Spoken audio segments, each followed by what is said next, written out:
The sports dog. The sports dog? Yeah, I got the sports dog, Liesel's dog, Rue. Whenever I podcast, for whatever reason, like she's usually like Velcro to Liesel, but for whatever reason, when I come in here and start podcasting, she always comes down in front of my desk and like just lays there at my feet the entire time for whatever reason. So it's kind of like we have the neighbor's dog here today. Yeah, kind of. Andy's neighbor's dog knows a lot. Andy, he's plugged in. Like we need Andy's neighbor's dog on the podcast. Yep. He can give us all the inside scoops. He can do all the picks. He could. He'd probably be better than us. He knows like injury reports and can predict the future. It's crazy. I mean, I think that's a good segue, man, to kick this off. There's lots of injury reports, lots of scrambling in the fantasy leagues. Yes. Lots of waiver wire action. Yeah. I feel like I'm screaming. No, you're good. This is normal Mike Loy levels of aggression. Yeah. I don't even know where to start, man. You know, it's been a wacky week. It has been. I mean, I guess the best place to start. Where do you think Odell's going to end up? We'll just start there because I feel like that's. I mean, the Colts beat the Jets. No big surprises. Not as close as it looked, right? Like there's a lot of garbage time on there. Jonathan Taylor's a beast. Good bounce back game for Wentz. You know, I think it's unfortunate. I don't know if he came back in because I stopped watching, but White looks like a decent quarterback, man. The Jets backup, like, and he's doing it on the Jets too, right? Like they looked like a competent offense until he got injured. I turned it off before, so I don't know if he ended up coming back or they just sat him the rest of the game. But he was hurt, so he was out. Yeah, he looks competent though. Yeah, like he looks like, I don't know if it's just the thing where just teams don't have enough film on him to know his tendencies yet, and that's just what it is. But he makes that the Jets offense look competitive. It's a quarterback controversy brewing in New York Jet land. Well, so let's take this for 1 second, just because it's kind of interesting. So, put your GM hat on. You had a guy you just invested a number 2 overall pick in. A lot of fanfare, a lot of hype and whatnot. Hasn't really performed that great, right? Right. He gets injured. And then this other backup, I don't even know where he came from, like how he ended up on the team, but the backup comes in and your team looks, I mean, again, I'm not calling the Jets world beaters, but they look like a football team with him. You can see the difference, right? So the offseason comes. Do you just relegate the backup back to backup? Do you have a competition, or do you just trade the backup while he's hot and make way, just hold on to your number 2 pick? Or do you trade the number 2, the guy you just drafted number 2? What does GM Mike Loy do? Hold them both. Hold them both? Hold them both. You got to give your number 2 draft pick a full year. Right. You have to. That's why, I don't buy into anybody talking about like Hurts has to go. Right. And Hurts is playing better than Zach Wilson. So there's that. And yes, he didn't really have a camp last year, but he came in, he played the last 4 games. So he's essentially a rookie.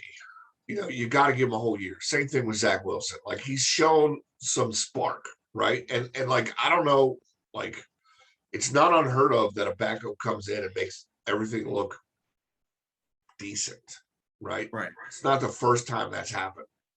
And I think you hit the nail on the head. There's, no one's expecting that. You prepare for Zach Wilson. You prepare for the offense. So the offense is obviously scaled down to a set 15 to 20 plays for Mike White. And they beat the Bengals. But he's not just coming in and like winning. Like he put up records, like 400 yards of offense, like that. So I mean, it's not like he just came in and they squeaked by the Bengals. They came in and I mean, I guess they only did end up winning by a field goal, but they were in that game. It wasn't like the defense just played out of its mind. Like they won that game because of Mike White. Like he, he went what 405, no turnovers and like 3 touchdowns or something like that. I mean, that's crazy. And then he followed it up. Like he looked like they moved the ball on the Colts defense pretty easily their first drive Thursday night, like pretty easily. So like at that point, it's almost kind of like a pattern. So we can say they're scaling it back, but it doesn't look that way because he's not, like I said, he's not coming in and they're winning like 13-10, because it's just the defense just played above its head. They're like he won that game. The offense won the game against the Bengals, and they were giving this the Colts. They were working the Colts until he got injured. I mean, I know he got injured early on, but they marched right down the field. And I think the touchdown was like a perfect 20-yard strike. Like, yeah. I mean, if a certain team that I root for wants to pull him in and give Baker Mayfield a little competition, and may the best man win that, I wouldn't be opposed. He went to South Florida and Western Kentucky. Okay. He was drafted by Dallas. What round? In the 5th round of the 2018 draft. So he's been in the league a couple of years. How long was he in Dallas? When did the Jets pick him up? This year, I assume? Yeah, I think so. And Salah has not shot down the possibility of White pushing Zach Wilson for the starting job. So he hasn't shot it down. He hasn't come out and definitively said, no, Zach's our quarterback when he comes back. So the question going forward is, so let's just say they do. Okay, so if let's just say they go into next year and there is a quarterback on, and I know we're kicking it way ahead, and this is probably the most time we've talked about the Jets all year. But let's just play it ahead. Like, let's just say, so they go into the offseason and they have a QB competition, and just White is hands down just better. Like, there's just no conceivable way. You have to trade Wilson, right? You can't have the guy you drafted number 2 sitting there on the bench, right? Yeah, you have to trade him. I mean, if the Jaguars had to trade Gardner Minshew, you have to trade the guy you brought in to be, I mean, and what's Zach Wilson worth on the open market, Like, not much. He's the 32nd rated quarterback right now. Yeah. Using QBR as a stat. I that's the last time I'm going to say that, right? Like, I think we all know where I land on stats, right? Like, it's not total yards, it's not completion percentage, it's QBR, right? And QBR encompasses everything, wins and losses too, right? So, I mean, if you wanted to argue that, that you can't necessarily hold a quarterback accountable for every single loss, then we'll use QB rating, right, instead of QBR, which is just quarterback rating. But he's still better, significantly. Yeah. It's not even close. Yeah. I kind of tend to be more a quarterback rating person versus a QBR just because of that. Cause like, and not to specifically keep going back to Baker Mayfield as the example, but against the Chargers, any other game he wins based off of his stats in the Chargers game, and they lost. So I can't put that on Baker in the offense. That's not his fault. No. I mean, I think he threw for like 300 plus easy, like maybe 350. No turnovers and like 2 touchdowns, I think. I mean, who did that? That should win. That's on the defense. Yeah. I'll give you that. So I think that's enough Jets talk. Yeah. So where does OBJ end up? I think he ends up in the Raiders. Hands down? I don't know about hands down, but it makes the most sense. Right? Yeah. It makes the most sense. There is a dark horse out there, and I don't really want them to do it, but I don't know if I would be upset. But the Eagles are 3-5, and they're not out of the division, right? They're not even out of the playoffs right now. So Could they benefit by having a veteran receiver like OBJ with the young studs that they have? Probably. Do they have the most cap room in the NFL? Yes, they do. It would be, it would be a Howie move, right? Like you need linebackers and defense, right? You need offensive linemen, but Howie is in love with wide receivers. Right. So I don't put it past them. What makes the most sense though is the Raiders, Green Bay. I think that's it. I threw a third one up there. Patriots make a lot of sense too. Yeah. Patriots need the weapon.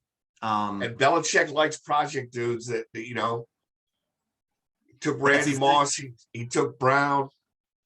Yeah, he took a bunch of people. I mean, honestly, deep down, one of the trades I was hoping that the Browns might have tried was OBJ for I'm gonna forget his name now. Starts with a K. He's the Patriots? No, he was the Patriots receiver. They drafted him in the first round a couple of years ago. He really hasn't done a lot, but Harris, what? Hold on, let me look it up real quick. Jacoby Myers? No.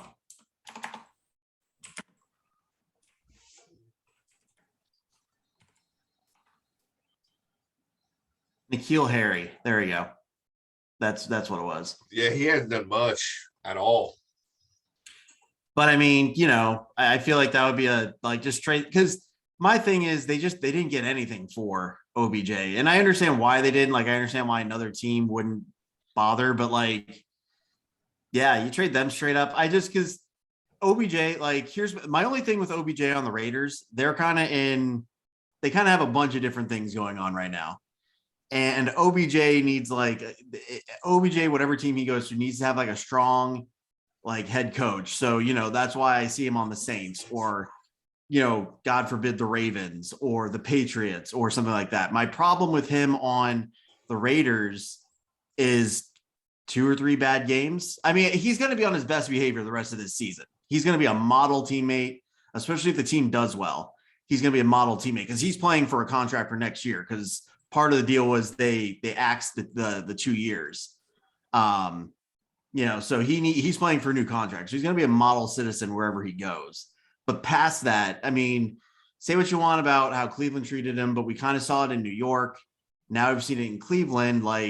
If things don't go the way he wants, it's going to be a problem, And I don't know if you want to sink that kind of money. Just as in football in general, is it worth sinking that kind of, regardless of how good the receiver is it worth sinking that kind of money into a diva receiver anymore? I don't know.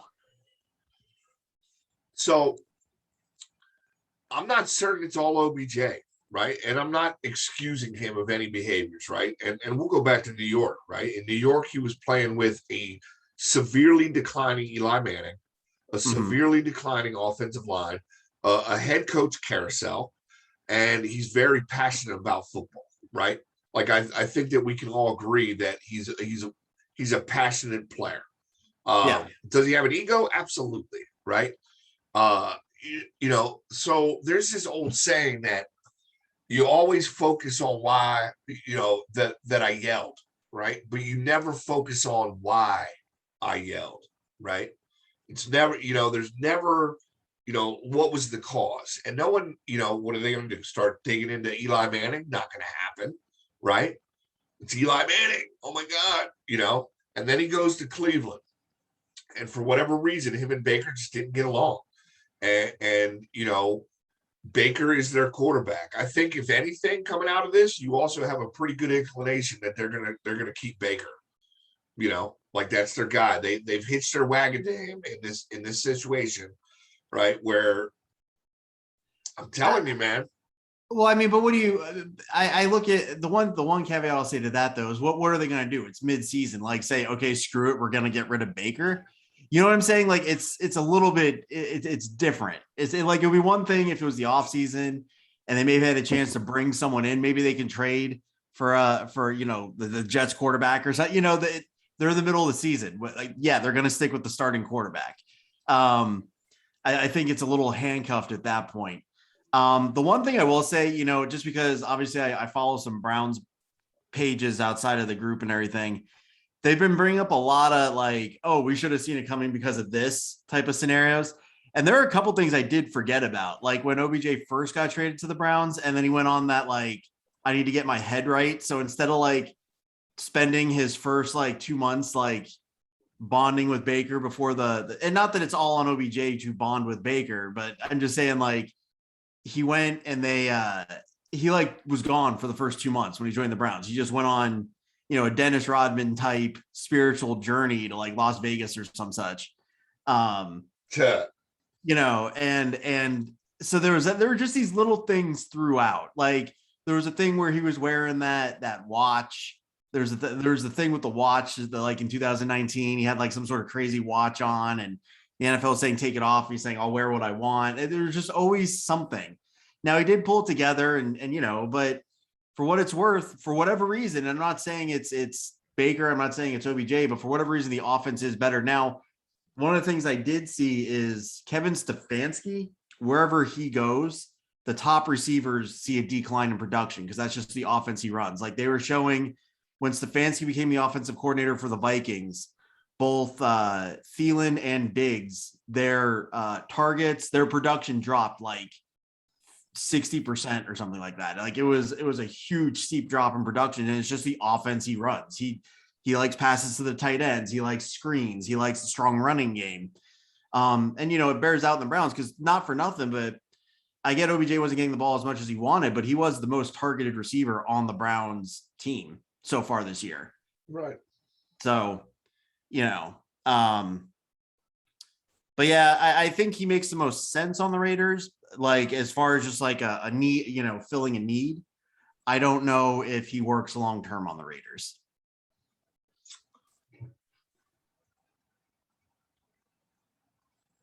I can see that. But then again, he might. Yeah. You never know. Right. You never know. Henry Ruggs isn't coming back. Yeah. Yeah.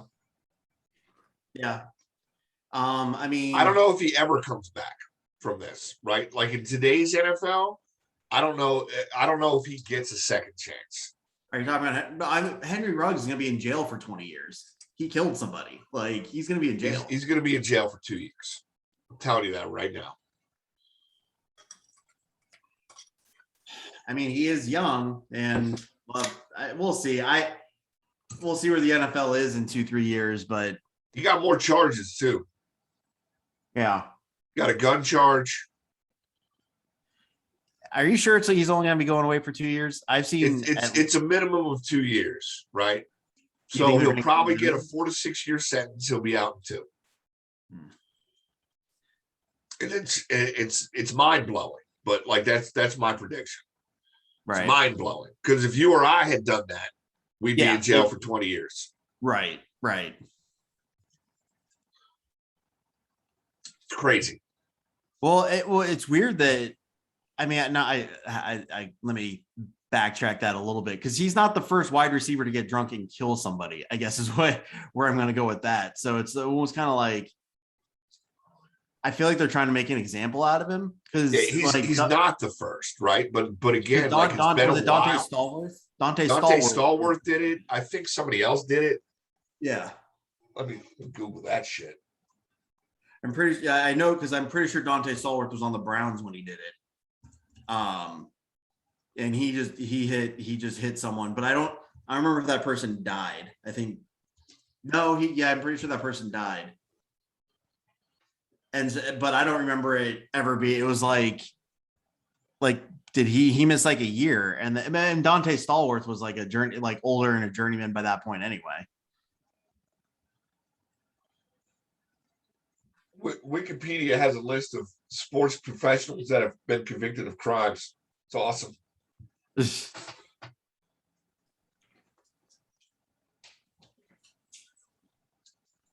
Josh Brent, intoxicated manslaughter, Dallas Cowboys, served 180 days.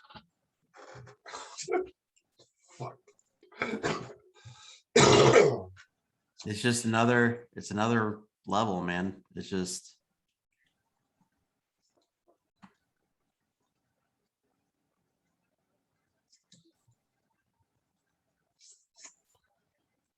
It would take me a minute to go through this, but oh, there's a lot of names on here, man.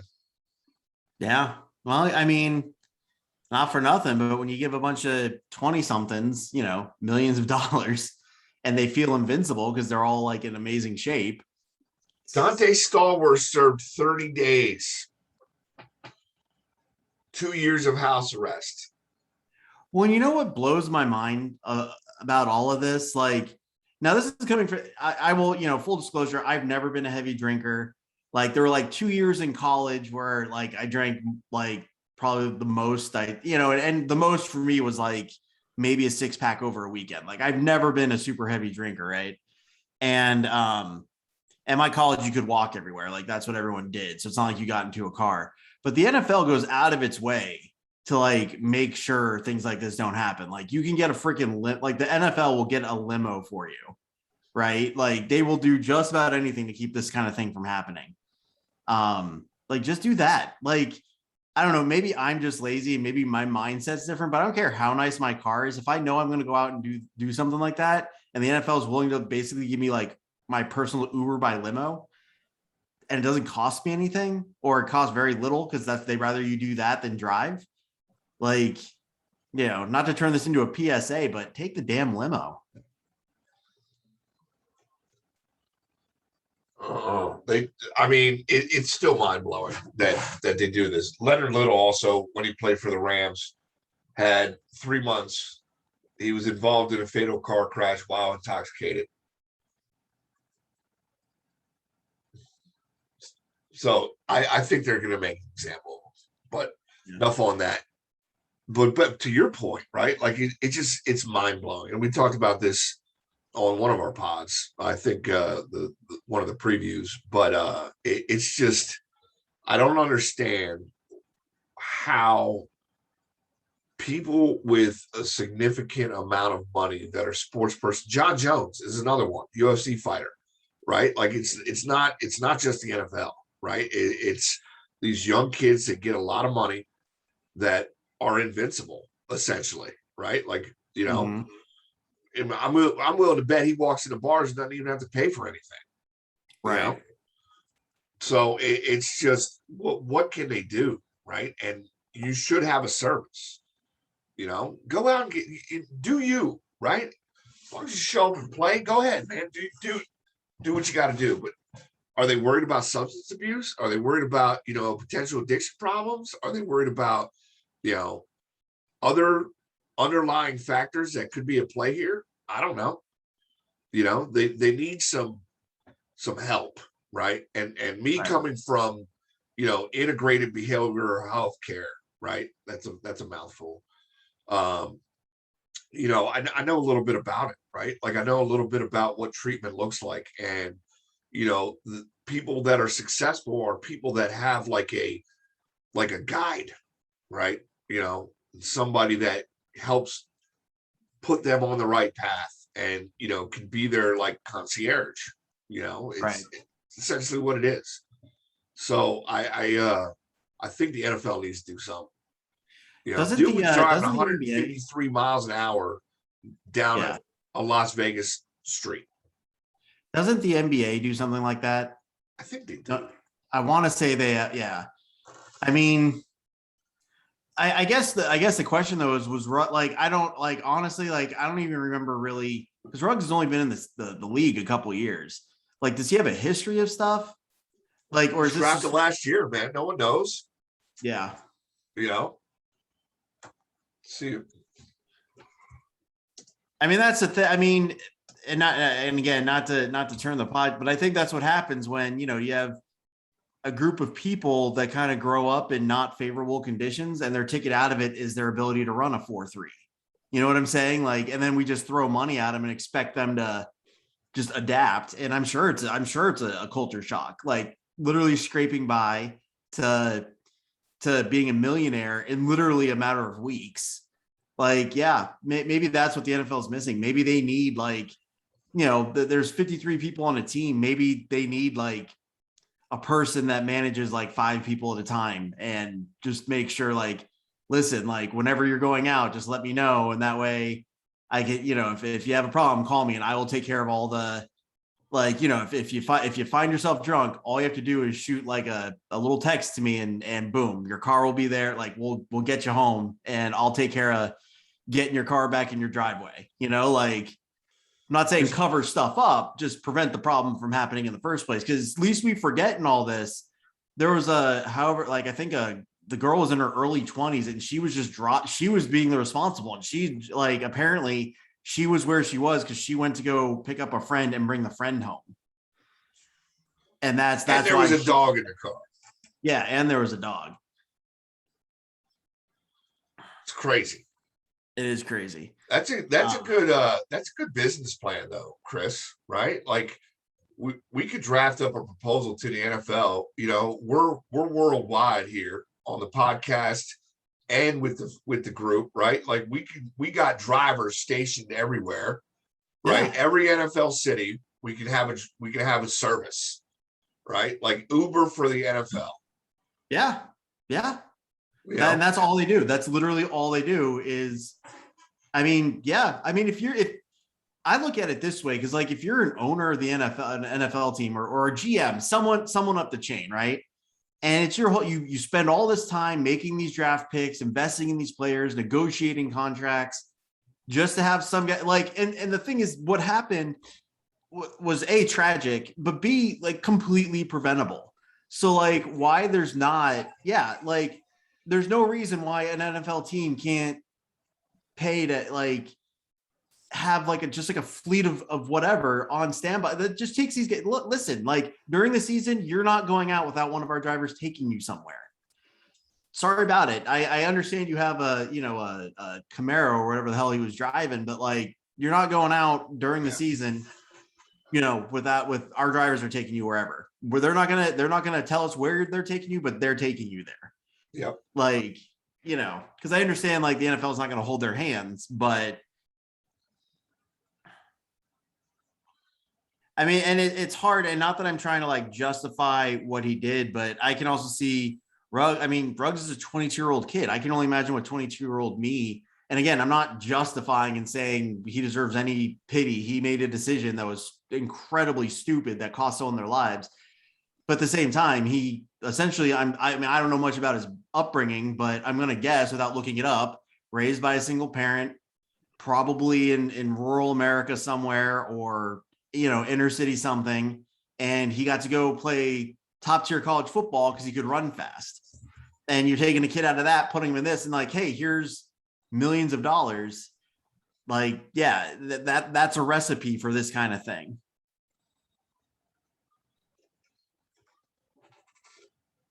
Montgomery, Alabama is where he grew up. Yeah.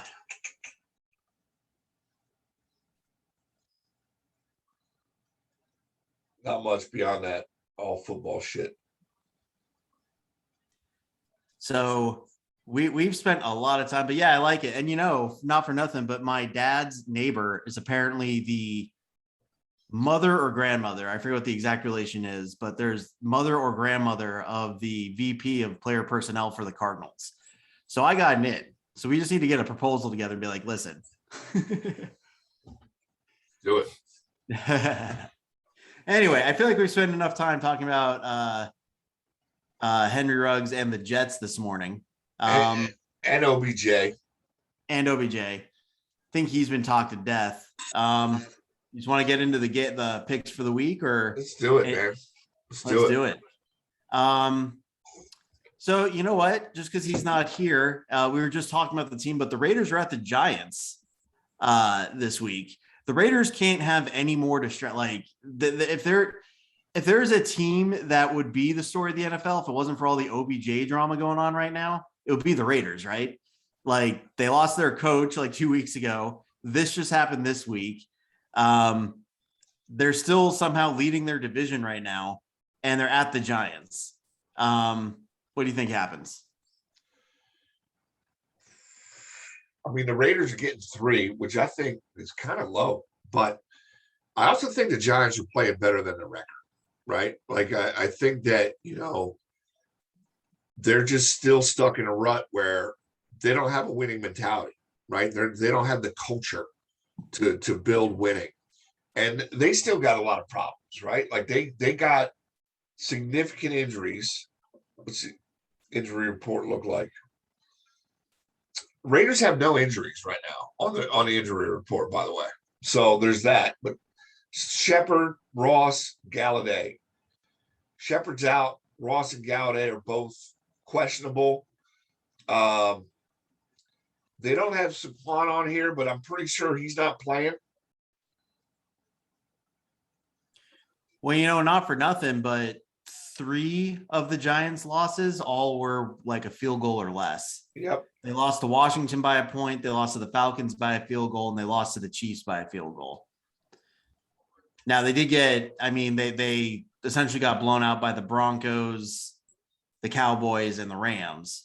But a lot of teams would get blown out by the Cowboys and Rams. So I'm not going to persecute them for that. The Broncos, meh. But that was also the first game of the season. And as we already discussed, that's basically the preseason still. So, I think I agree that the Giants are better than their record.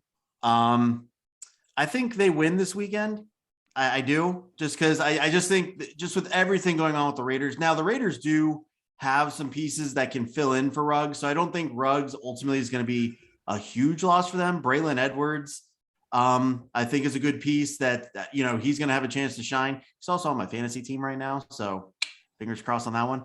But that being said, I think he's got a chance to shine.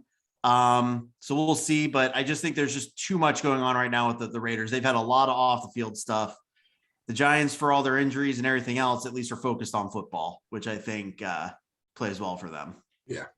I think Braylon Edwards has been a sneaky sleeper all year round, right? I've been watching him, and I've been watching him from the start. I've had him, I've dropped him, I've had him, I've dropped him, right? Just because, he's never really gotten into the mix. He's had a couple decent games, but I see he's the Ravens. Yeah, he's got opportunity now, right? Mm-hmm. There's no ifs, ands, or buts about it. And Derek Carr is playing pretty well, right? So I'm gonna go Raiders. For me, I just think that, they'll get over this hump again, just like they have with other shit. And I think they win the game. It might be sneaky close again, right? Just because I think the Giants are playing well, just not well enough. And I put that on coaching. I put it slowly on coaching. Until Daniel Jones can win ball games, in the fourth quarter, I'm not going to pick them. Right. They gotta show me something more. I'm going to stick with the Giants, but I agree with you. And the one thing I will say that I kind of think we kind of were touching at the beginning, I don't think losing a receiver changes your game plan a whole lot. Because I feel like receivers, for as much as running backs are kind of running back by committee now and specialists, I think receivers are kind of the same way. I mean, receivers, you can, in any NFL draft now, there's 5 or 6 receivers that can come in and just play lights out day one. This year we have Jamar Chase just drafted, right? And then he's leading, he's putting up records. So, I think every draft now, every draft seems to be deep at receiver. And every year there's the top 4 to 5 can come right in and immediately contribute. So losing someone like Ruggs sucks for the Raiders, but at the same time, it's not like he's impossible to replace. It's not like right. Derek Carr went out there and did something. So I just think for this week, I just think it's just everything's going to be a little too much for the Raiders, especially because they're going across the country. So I'll stick with the Giants. However, if the Raiders do win this, next week, I would feel confident saying they're in a good spot to win that division because they've been somehow the most consistent team.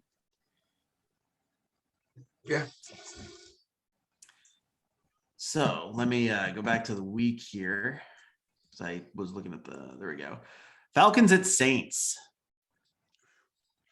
The surprise team to me for the NFL, I'm going to go with the Saints, right? They're going with Simeon at quarterback again. He played well, played adequately, not a big deal. But I think Taysom Hill's back this week as well. So that kind of gives them another little wrinkle in their offense that you have to prepare for. And he can come in, do wildcat or whatever for, 5 to 10 plays, whatever it might be. So expect to see Hill on the field a little bit. Kamara's having a decent year. This might be another OBJ landing spot, right? They just don't have the cap space. They don't have the cap space. Unless OBJ is willing to do like a $1 million flyer just to get his name back out there. He won't be on the field for this game though. So right. It's and their defense, right? Like and for whatever, like I don't know what's going on with Ridley. I think he was out last week. Something's happening with him. I think he checked out for some mental health break. Yeah. So they got Pitts and they got Cordell Patterson, but they don't have a defense. So, and until something else happens, right? New Orleans is you got to give them their props, right? Their defense is playing really, really well, and this is a game they should win. Yeah, I agree. I think Saints win this one, but just because you mentioned it, hats off to Ridley. I'm sure in in football culture, it's not easy to say, "Hey guys, I need a couple weeks to myself." I appreciate all the support, but because doing stuff like that is what stops stuff like the Henry Ruggs thing from happening. Absolutely. So props to him for that. I know it's not easy. But yeah, I agree with you. The Saints should win this one. Really quick, just because this was a trade idea I had when they were trying to get rid of OBJ. OBJ for Michael Thomas, straight up. Why not? Right? Mike Thomas has played well. He's just been hurt. But has he been I don't know, before his record-setting year, was he that good of a receiver? Well, I think part of the thing is he's good. Michael Thomas is great if you hit him on like a 5-10 yard slant and let him do the rest. He got injured, he had a couple things, and now the Saints really aren't, now that they have Winston, and they throw the ball down the field a little bit more. Where I don't, for whatever reason, that doesn't seem to be Thomas's, at least when he was setting records, because that's what he was doing. They just designed it to get him open. Yeah, he was that good. My bad. So I just think, roll the dice, because my thought was with the Browns, you could trade him and then he's on the IR, so that frees up your roster spot. And I'm assuming their salaries are just about even. I don't know what's left on Thomas's contract, but I'm assuming the salary hit would be about the same. So you're not really losing anything there. But that was my one trade. I thought that was pretty fair, straight up, because Thomas kind of seems to be having something with the Saints too. But anyway, maybe in another life. Bills at Jaguars. Bills. Do we need to talk about that? No, we don't. Are the Bills going to crack 40? That's the question. Yes, Bills will crack 40. Okay. Bills kind of have that mean streak to them where, they kind of have, like, they get beat and they come out and kind of take it out on the next. Although they won last week because they played. Bills are going to they're going to crush crappy teams. They crushed the Dolphins last week, although the game was closer for a while than I think it should have been. But then, they're just going to come out and mangle the Bills. If the Bills are good at any one thing, they're a good team. I'm not saying like this is it, but they destroy the teams they're supposed to beat. Like, you can say what you want when they play they lost to the Titans in a tight one, stuff like that. And they had the early season hiccup against the Steelers. But since then, like, you put a one and whatever team in front of them, they're going to destroy said one or whatever team. And it's not going to be close. So Bills easily. Being that you hate anything double digit spread, it's 14.5. Do they cover? Yeah. Just because Urban Meyer, Jaguars are the only team I'll make that exception for. Okay. Sorry, Dad. They're my dad's favorite. Well, they're my dad's proximity team. They're not really his favorite team, but anyway. Patriots, Panthers. Ooh. This is a weird one, right? Mm-hmm. Like, the Patriots have shocked me a little bit this year. I got to give them kudos because I didn't think going into free agency and being the free agency winner would make a difference, but it certainly has for their defense. Mac Jones is playing pretty well, rookie quarterback, but he's out there getting it done. Looking like a steal for them. Mac Jones just fell in their lap. Fuck New England. I got to go New England, right? Like Carolina, first 3 games of the season, their defense looked lights out. They've looked humbled since then. So I got to go, and they don't have McCaffrey still. He might play this weekend. Yeah, I think they moved him off of IR. I think I remember reading that. That being said, the Patriots are good at taking away your best weapon, which would be McCaffrey probably anyway. And I don't think I think we've seen them get to Sam Darnold in the past, obviously. I think Patriots roll in this. Just playing it forward, where do you see the Patriots ending up? Because I don't think they're going to catch the Bills. But I picture the Patriots. I don't remember what we predicted them to do before the season, but they had just below 500 last year. They were like 7-9 or something, right? Or maybe 8-8, 7-9. They're 4-4 now. Where spinning it forward, where do you see the Patriots winding up? I mean, I think the Patriots could. It's going to be a tight race for wild card in the AFC, right? You have a log jam at 4-4 or somewhere there around, right? So I think the Patriots are good enough to sneak in there, though, because we thought Miami was going to be better than they are. They're terrible. Mm-hmm. The Jets are terrible. So there's a good opportunity to win 4 games there, right? They're not. Maybe they split with the Bills. They've beaten the Jets twice already. They've beaten the Dolphins. No, they lost to the Dolphins. Okay.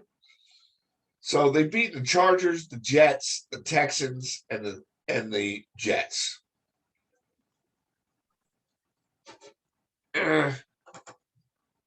Okay, so if they win here, they got the Browns next week,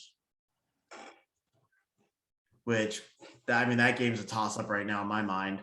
I think they should be able to beat the Falcons. We'll see what happens with the Titans now that Derrick Henry's out. They play the Bills again. They still have to play the Bills twice. So let's give them 5 more wins, right? Let's just say 5 because they got. So they end up 9-8. I don't think that gets into the playoffs, but it is the Patriots, right? So I'm not going to put it against them to beat somebody maybe they shouldn't beat. So that would put them at 10 wins. 10 wins, they're in the hunt. Maybe, yeah, depending on who they beat. Yeah. I mean, honestly, I think the Browns at Patriots, depending on how this week goes, Browns at Patriots next week is a sneaky big game because that's going to have major wild card implications down the line. So that being said, we'll go ahead and kick it over to that. So both taking Patriots, I assume, right? Yeah, Patriots. Yeah. So since we already kind of alluded to them, Browns at Bengals. The Browns. Is this a must-win game for the Browns? I think so. I mean, if they, yeah, I mean, because I think we just said, I think we can peg the Patriots at 5. There are going to be 2 teams that make the playoffs out of the AFC North. There's going to be at least 2. The Patriots are probably going to be a wild card team. So if the Browns have any hope of getting that last wild card spot, they have to win this game. They can't go down 0-2 in the division. You win this game, you're actually tied with the Bengals. The Bengals will still be ahead of you in the division just because they have more division wins. But your record-wise, you're tied with the Bengals. I think, right? Because the Bengals are, they're 5-3, so both teams would be 5-4. I think it's must win. Will they win? I mean, we'll see. They do. I will say, for as much as OBJ brings, for whatever reason, the Browns seem to play better without him. The Browns are still facing a ton of injuries, though. They had 19 before the Steelers game. They had 19 people on some sort of injury designation. By far, it's by far the most. I think the Steelers had 5, just for comparison's sake. They lost Conklin, one of the best tackles for the year. So, well, at least for an indefinite amount of time. The Browns have to win this. So because of that, I'll say they win by a field goal. I'm not super confident in that though. So this now that the OBJ episode is over, I think this is a game that Baker needs to boom, right, for them to win. And looking at the season and just looking at fantasy stats, right? Like he has boomed 1 out of 7 games. He's busted 2 out of 7 games. But otherwise he's been steady average, 15 points a game. Right. So he's been a game manager. That's who he is. That's what he does. You know, and there's really, you know, for this game, boom or bust, it's a toss up, right? Like there, you know, he can go either way. Probably going to finish right where he always does. And I think if that happens, I think the Bengals win. I think the Bengals. I will say Baker does, for whatever reason, play better against the Bengals. Like if there's any one team Baker seems to play better against, it's the Bengals. That being said, this year's Bengals are not your dad's Bengals. So they did have that, and they had the added thing. They had the letdown last week against the Jets, which I think is extra motivation going into this week. Like I said, I'm not super confident in the pick. I'm just picking the Browns because if they don't win this, like I don't see how they make it to the playoffs. For as much as turmoil as the Browns have gone through to this point, they still, for the most part, control their playoff destiny because they've only played 1 game in the division. So we'll see. I mean, the defense, we'll see what the defense can do. Jamar Chase is going to be tough to shut down. I'm just going to say Browns by a field goal because we need to win it. So no other analysis other than I want them to win. So I'm going to pick them by field goal. Peoples Jones does come back though, and I think he's gonna be a reason we're not gonna miss OBJ as much because production wise on our team, that's the thing. Production wise, losing OBJ doesn't really change a whole lot for the Browns. It's gonna be I think it's gonna be a tight game. You know, it's 2.5 for Cincy in Cincy. Oh, that's it. Yep. Wow. I was thinking like Cincy by 4, to be honest. Yo, speaking of the Bengals, who in our league, was it our league? Someone dropped Joe Burrow. Really? Yeah. It wasn't. I never had him. I didn't even notice that. I would have picked him up. Is he still on the waivers? No, I tried to pick him up. Oh. Yeah, I wasn't paying attention to that. I would have nabbed him if I noticed he was on waivers. I have him as my backup in my other league. He's starting this week. Yeah, so Aaron Rodgers is my quarterback in the other league. So who dropped him?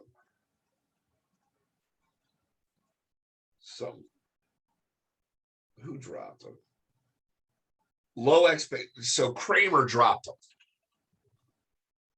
He's just trying to sabotage the season for other people. Kramer's sitting at 3-5, like he's still in it. Yeah. All my running backs are hurt in that league. I'm starting Dearness Johnson and Gainwell because all my running backs are hurt. He does have Josh Allen, but Josh Allen still has a bye week coming up, doesn't he? Yeah.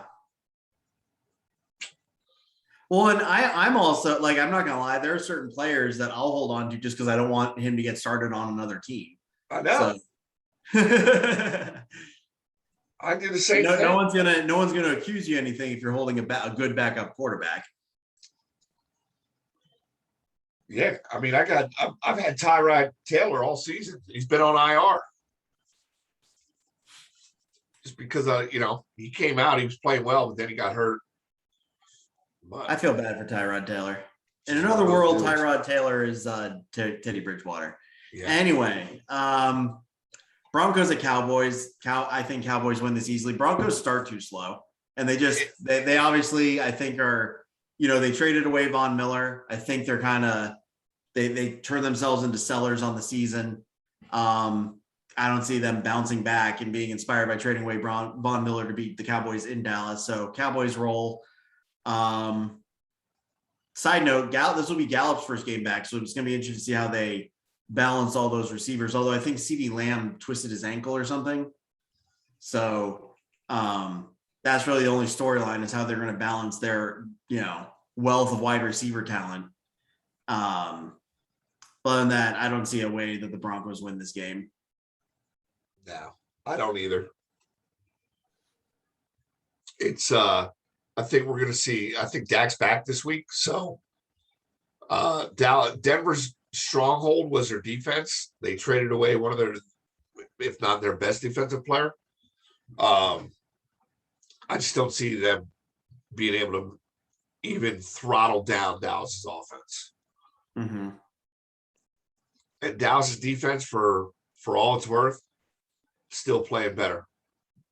Yeah. They just need to lose in the playoffs. They will. They will. We all know that. Vikings at Ravens. Now this game is interesting just because I feel like the Vikings aren't going to do anything this year, right? But they're still good enough to knock off a team, right? The Ravens did the Ravens play last week, or was their bye last week? I think it was their bye. So the Ravens are coming off a bye. This game I feel is harder to pick than I want it to be. I mean, I feel like I should just stop overthinking it and say Ravens, but Vikings just have that feel of a team that I don't think the Vikings are great, but they're good enough to where they're going to hop up and beat a couple teams they shouldn't, right?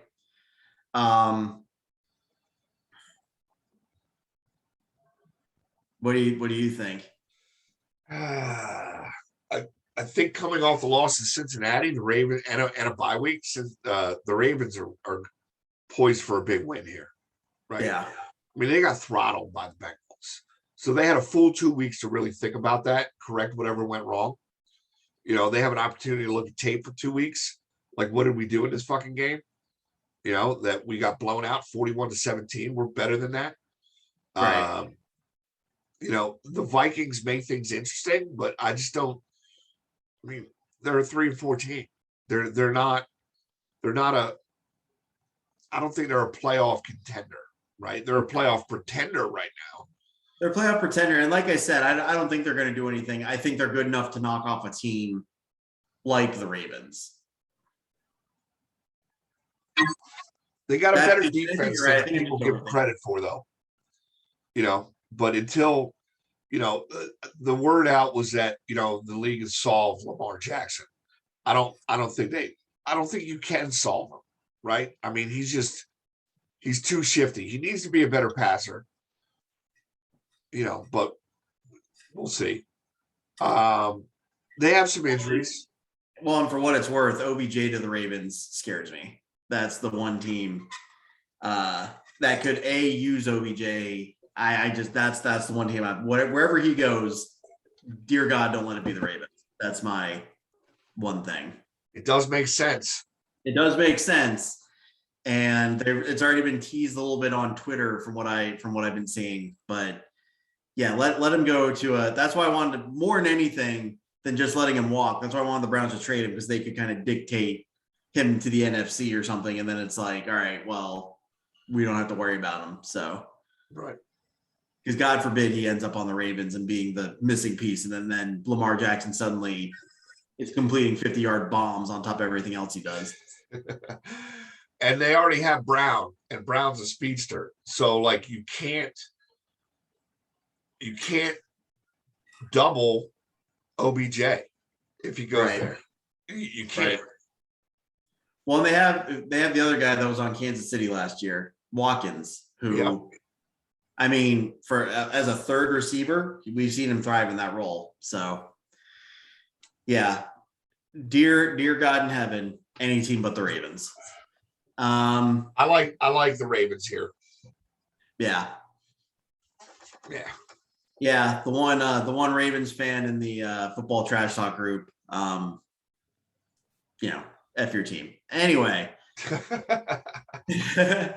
Chargers at Eagles. Man, there are a lot of sneaky competitive games this week. Because if this game would have happened 2 weeks ago, I'd say Chargers all day, right?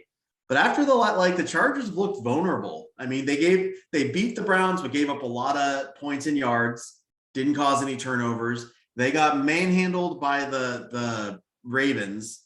Who they just lost to another team, which was a head scratcher.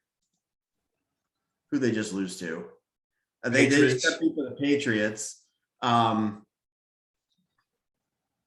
mean, really, since the Browns game, the Chargers haven't looked like themselves.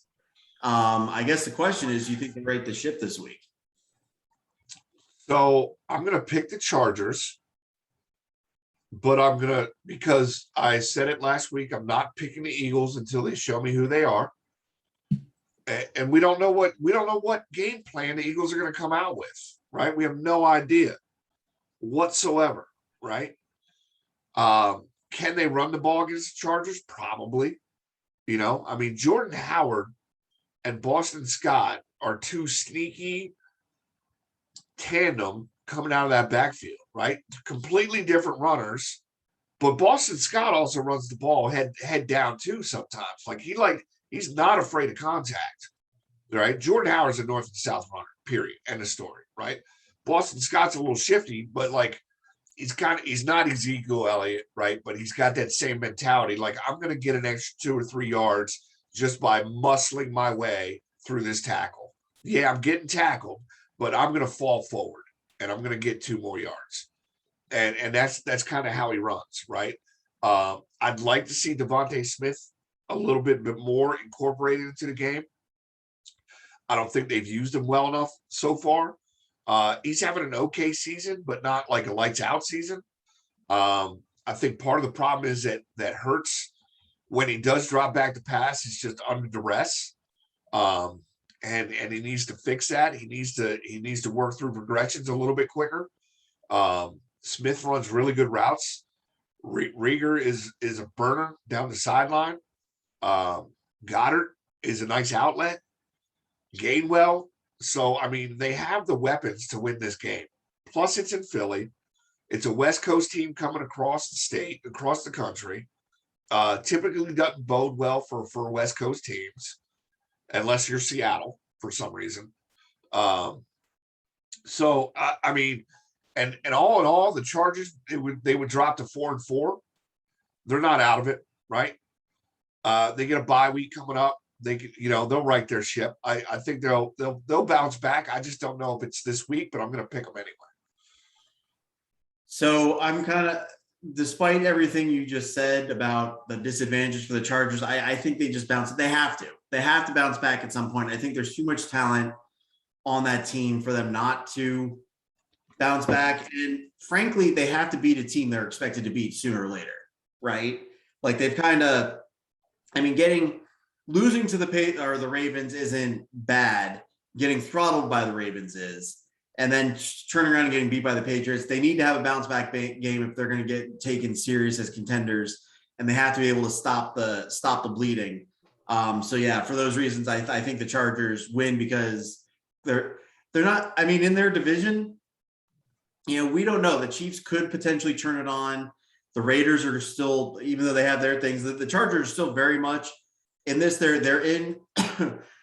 I mean, they're in a similar position to the Browns. It's better than where the Browns are. Don't confuse what I'm saying, but within their own division and playoff hopes and everything, they're in a similar, position to the Browns.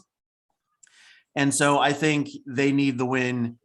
I think this is a not desperate situation for the Chargers, but they need this win.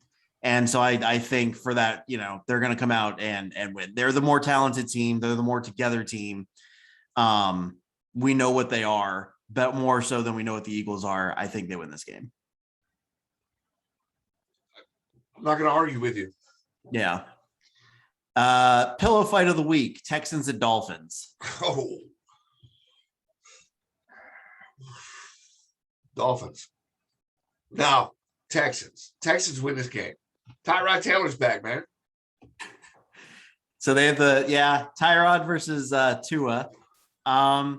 Yeah, I'm gonna go with the Texans, even though it's at Miami. The only I was giving a slight edge to Miami just because it's in Miami, but the Texans just feel like a better team for whatever reason. I don't know why.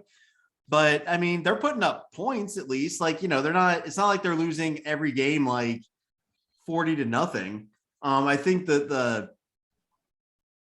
the Texans are consistently putting up like 20 some odd points a game. And I think that'll be enough to win this game. I see like a 24-21 kind of deal. Yeah, I'll say the Texans. Miami's favored by 5.5. Yeah, that I don't see it. Miami hasn't done anything to make me believe they should be favored by 5.5. I would have taken Miami by a field goal as the line just because they're at home. But I think the Texans win, like I said, 24-21, somewhere in there. I'm surprised that the Texans didn't get rid of anybody. Right? Like I expected Cooks to go somewhere. The NFL trade deadline is hard because it's like, it's not the same as baseball where you're just plugging in a single solitary guy and you don't need to change your strategy. You know what I'm saying? Like you change your batting lineup. The NBA, I mean, has its roots in street basketball where you're just making it up as you go along anyway. So I mean, yeah, the NFL is hard. It's hard to take someone and put them somewhere. Free Braylon Cooks. That's all I really gotta say about that. But although the tight end Jaceki is having a sneaky good year. Yes, he is. I'm on my fantasy team. I think he's like the 4th or 5th rated tight end right now. But Penn, not for nothing, Penn State is producing some tight ends, right? Yeah. Like Gesicki is having a good year. Freiermuth, and I know you don't want to hear this, he is going to be a solid tight end for the Steelers for years to come. He's athletic as hell and he's strong, right? And then Penn State's got another dude right now. I forget his name, but he is legit a 1st or 2nd rounder. Yeah, in the draft, he's legit. The Penn State's got 2 guys on their team right now that should be, day 1, early day 2 draft picks. So, and their tight end is one of them. So, linebacker U's becoming tight end U apparently. Who knew? Well, watch out for Freiermuth, man. I'm telling you.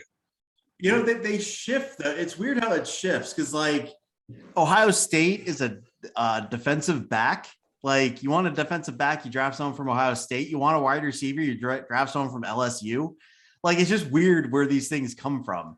Where, like, you'd like to think, like, a Big Ten, you'd expect, like, offensive linemen, linebackers, defensive ends from, like, trench guys from the Big Ten, and then the flashy speed guys from the SEC or something. It's just not that way. It is crazy. A game that's become a lot more interesting: Packers at Chiefs. Now, before everything that happened this week with the Packers, we had the Chiefs losing this one because we talked about it a couple weeks ago. We did. Chiefs are winning this game.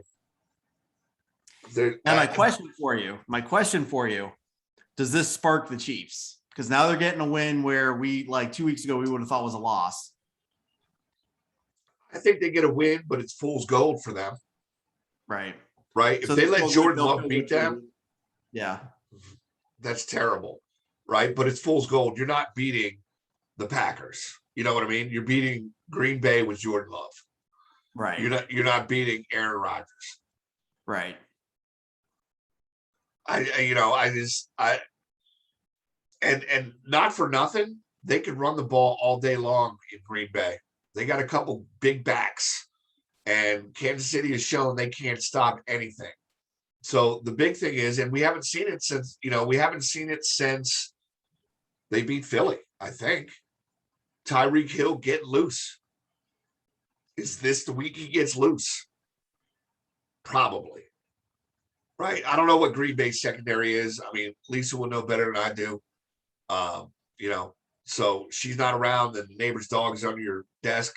So, what are they going to say? I don't think I think their defense is good. I just don't know what their secondary is like. I will say that I think that the Packers defense is like number 5 overall right now, something like that. Right.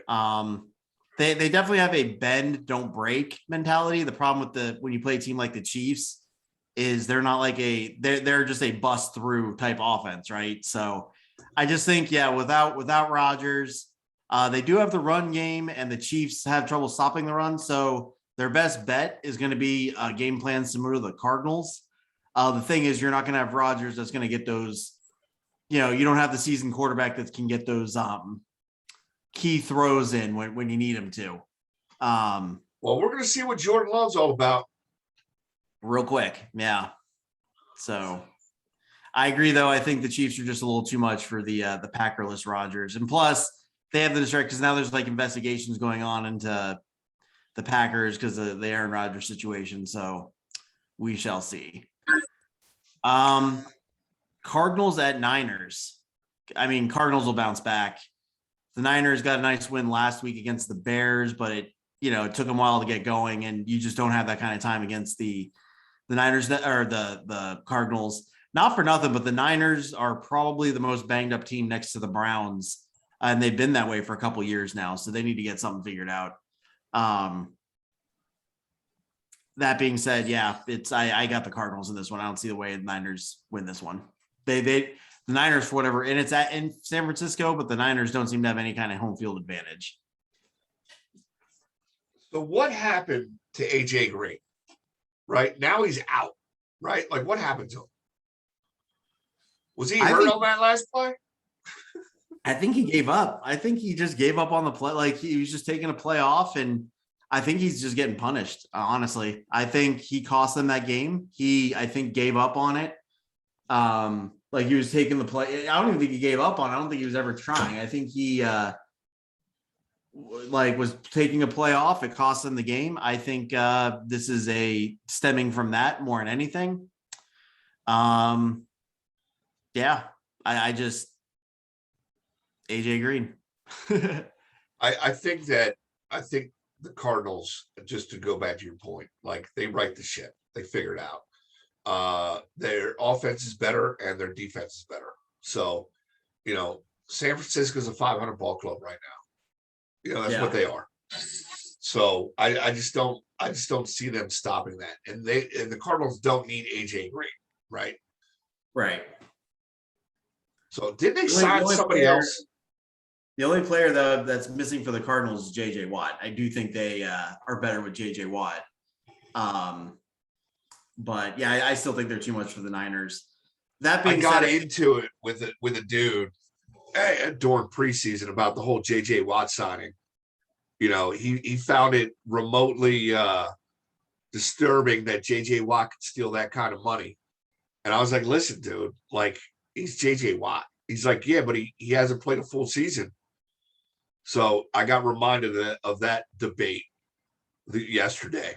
It's like, how's that JJ Watt trade looking? I was like, you're an asshole. He's hurt again. Not playing the rest of the season. It's funny. It's funny. Based on our conversation in the chat, I went back and I was listening to some of our earliest podcasts or earlier podcasts. I shouldn't say earliest. And first podcast of our season preview, I asked you straight up, who do I think would have the longer career, JOK or Micah Parsons? And I said JOK because based on the way I think the Browns are going to play him, he's less likely to get injured. So there we go. So next, in my opinion, is the game of the week, Titans at Rams. That being said, without Derrick Henry, I think this game has lost some of its luster. Don't know what Adrian Peterson really brings to the table. I guess we'll find out in a hurry. That being said, I think the Rams, especially with that loss last week, Cardinals, I think the Rams are the team to beat in that division and possibly in the NFC. So I'm going to say Rams at home by a touchdown, actually. I'm going to take the Rams. I think it's going to be, you would expect a defensive game from at least the Rams in this game. Mm-hmm. But I think that Tannehill gets loose. Yeah. Yeah. Yeah. I mean, I'm starting him, so hopefully he does. I think he gets loose, right? Like, so when you're playing Tennessee, you had to game plan for Derrick Henry. I'm looking like a genius now in my sleeper league, by the way, because I traded Derrick Henry at the beginning of the year. And foot injuries are tough to come back from for big boys. But anyway, Tannehill's not a bad quarterback. And they have some sneaky good receivers. I think they signed Josh Gordon. Did No, they? Josh Gordon's on the Chiefs. All right. No, but I just, they got AJ Brown and they have Julio Jones. So if there was, so what is your game plan now playing Tennessee? I think the Chiefs, I think the Rams still win the game. Don't get me wrong. Rams win the game, but I could see, one of those 42-35 ball games easily. Right. Well, and maybe, maybe Adrian Peterson has that first game back where he just, full tank of gas on the division leader. I mean, we'll see. Maybe some fireworks fly, but and the report on him is that like he came in for a workout and they didn't sign him to the practice squad. They signed him immediately to the full squad. Right? Like they were just wowed that this dude comes in off the street and is ball game ready. right. Doesn't need a couple weeks on the practice squad to get in shape. Like this guy is ready to go. So it's going to be interesting. I still think the Rams win, though. I think the I Rams. do too. If I was to pick my Super Bowl favorites right now, I'd have to really think about the AFC, but there's just something about the Rams. They just seem to have it this year. You got Cooper Kupp, who's arguably their number 2 receiver, angling to break records. They just seem to have the mojo going. So yeah, I think the Rams win this one. I do finally think this is one of the first times that the primetime game on Sunday is finally like primetime worthy. I will say that.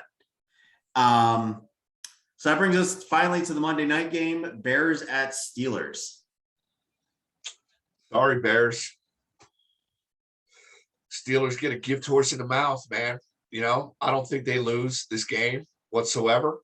Right? I think that Justin Fields might get hurt.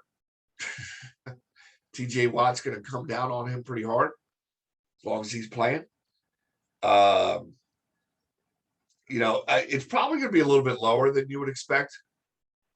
I mean, you got 2 historically stout defensive teams going against each other, on Monday night. So, I could easily see like a 21-17 ball game.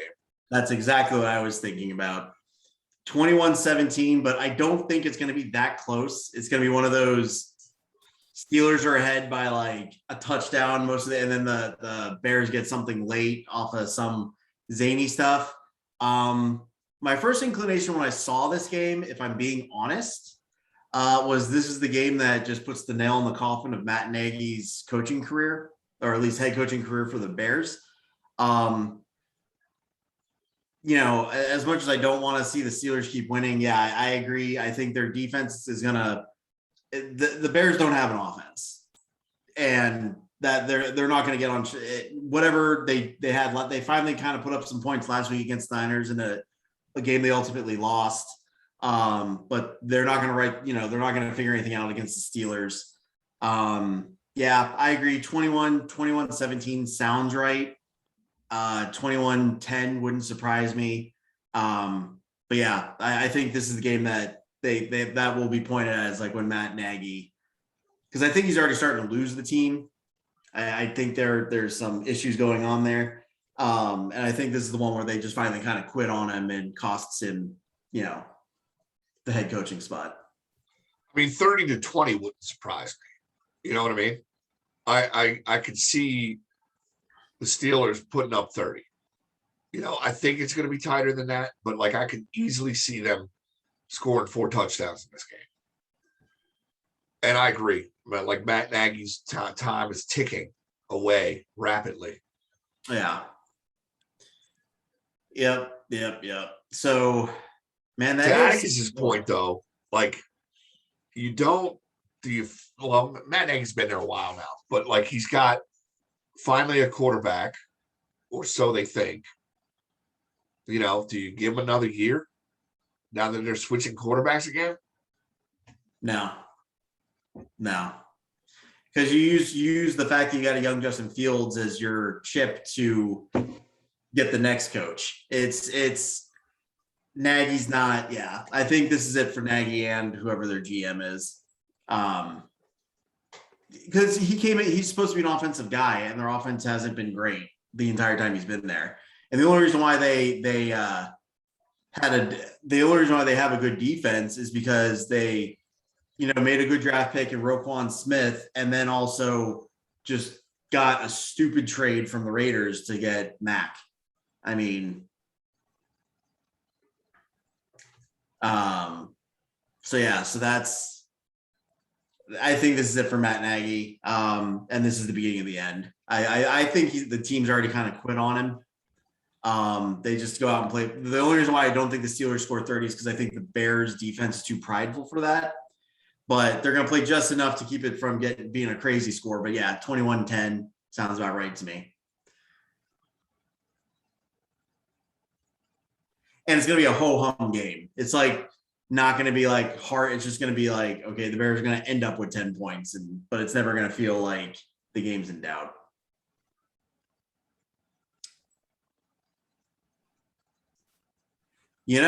If the Browns beat the Bengals and the Steelers win this and the Ravens win like we predicted, the AFC North, you're going to have two teams at 5-4, three teams at 5 Steelers would be 5-3. That's right, because they had a bye week. So you'd have two teams at 5-4, Steelers at 5-3, and the Ravens at 6-2. Yeah. That's a tough division, man. Why is it the one chance the Browns finally had to be good, and then the whole division's like, yeah, we're all just gonna have winning records? It's Browns being Browns, man. I mean, that's not the Browns being Brown. The Browns can't help that the Steelers are somehow gonna be 5-3. Browns can't get out of their way. Nah. All right. That brings us to the end of another week, man. Any parting shot, thoughts?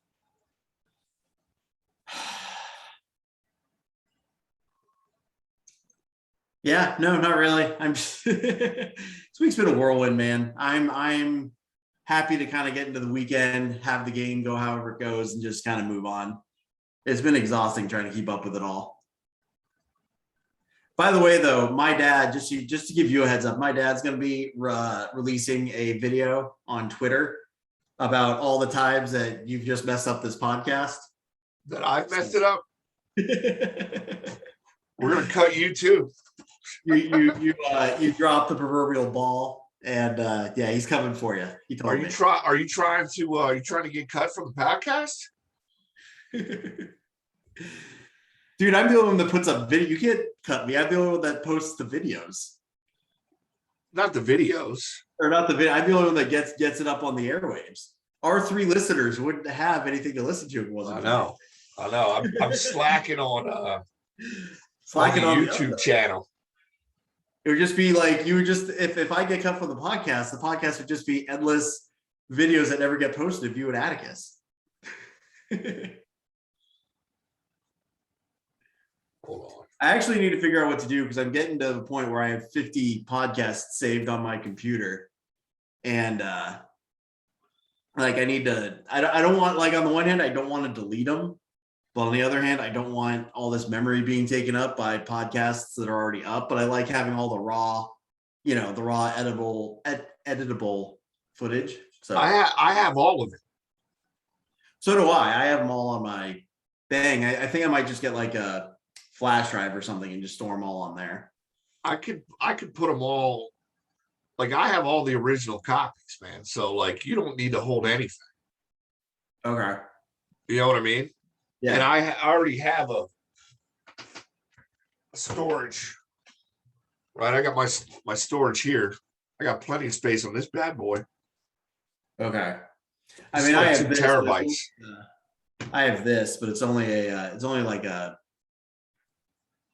gig, I think. I don't know how big it is. It was just something I picked. It was like on sale at like, it was like when CompUSA closed all their stores, it was on sale for $10. So I grabbed it because I was like, $10. I'm sure I'll find a use for it. But yeah, new computer setup. I'm pumped about that. Finally got everything hanging up in my room. I don't know if you can see it real well, but got it's not just a blank wall behind me anymore. Nice. Want to see what I'm most proud of? It's just the one thing I'll show you here.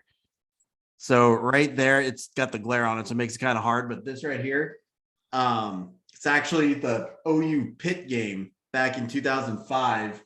Can't tell, but I'm the I flag. I don't know how well you can see what that is, but at OU Stadium, we have this thing called Victory Hill. It's kind of behind the south end zone. And it's covered with fans, and we're running the OHIO toward it. It's probably one of my favorite pictures, but yeah, that's my Liesel got that for me for my birthday. So All right. yeah. Where's Mike Loy sports memorabilia? I mean, if you look over my shoulder. No. I don't mean like sport. I mean like Mike Loy athletic achievement pictures. I mean, that's the only picture I have. It's up there on the wall. Let's see it. Bring it down here real quick.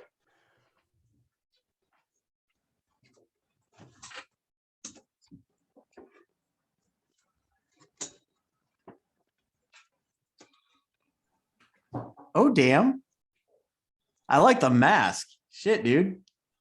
What did you play again? I mean, that looks like a defensive end mask. Or a defensive. I played fullback. That year we didn't have a tight end in the offense. So I played D end and tackle. Okay. And then my senior year, I played at that school. I played linebacker and tight end. Nice. Yeah. I could see you with some sure hands. I was pretty decent. I was all right. And like, it's crazy because my son, who's 9, he, he's been playing flag football for a couple of years. He's playing tackle next. I went and dropped his jersey off to the coach last night. The coach was like, so, does he plan on playing tackle? I was like, yeah, he's all in, right? Like, he doesn't want to do anything else. He doesn't want to play baseball. Stop playing soccer, doesn't want to play basketball. It's just football. And he's like, he's got the makings of a tight end. Like, he's got enough speed and he can catch the ball and he's strong as an ox. I was following my footsteps, man. Have it, buddy. So I'm going to try to get him into some speed and agility in the off season. There's a place here called the Compound. Little plug there. Non-sanctioned plug. Yeah. But they do some speed and agility. Get him in there running around a couple times a week. Get his form right, and then aside from that, just getting in the backyard throwing the ball with him. Yeah. But we'll see. Yeah, well, good luck to that. I'll take how old is he now again? I'm sorry. 9. Man, that's crazy how do you have the makings of a tight end at 9? It's just it's his body. He can catch the ball and he can block. So it makes sense. Yeah. Well, that's when you start. I mean, that's make him a prodigy, man. I'll go to his college football games. I mean, and that's kind of what he likes to do. It works. Like, he's not a quarterback. He's not. He probably could run the ball, but like tight end, he could block and he can catch. So yeah, believe it or not, I was a soccer prodigy when I was 9. All right. It didn't pan out full time. I blew out my ankle and shit went downhill. But yeah, I was real into soccer. That was my thing back then. I never even went out for football in middle school just because I moved to Ohio and that's like everyone was football. But growing up in California, everyone plays soccer. Like, no one plays. I didn't know a single person that played football, Pee Wee football in California. Right. So Those things, man. I could have been a fullback, whatever. Nice. Anyway, there's a niche. Anyway, well, I gotta get going. I got some errands I gotta run, but catch you on Tuesday. Oh, real quick. Next week I am flying out of town to Chicago, so I won't be able to be on Friday. Next week is super bad for me. So maybe Tuesday night we just kind of do a Tuesday. We'll just do it all. Tuesday night might even be tight for me. Okay. I'll be in Harrisburg and Philly all week. You want to move it to Wednesday night? Would Wednesday be? Oh, you said you'll be. Let me see what time I get. It might, if we can do later on Tuesday night, I'm better. Okay. I'll let you know.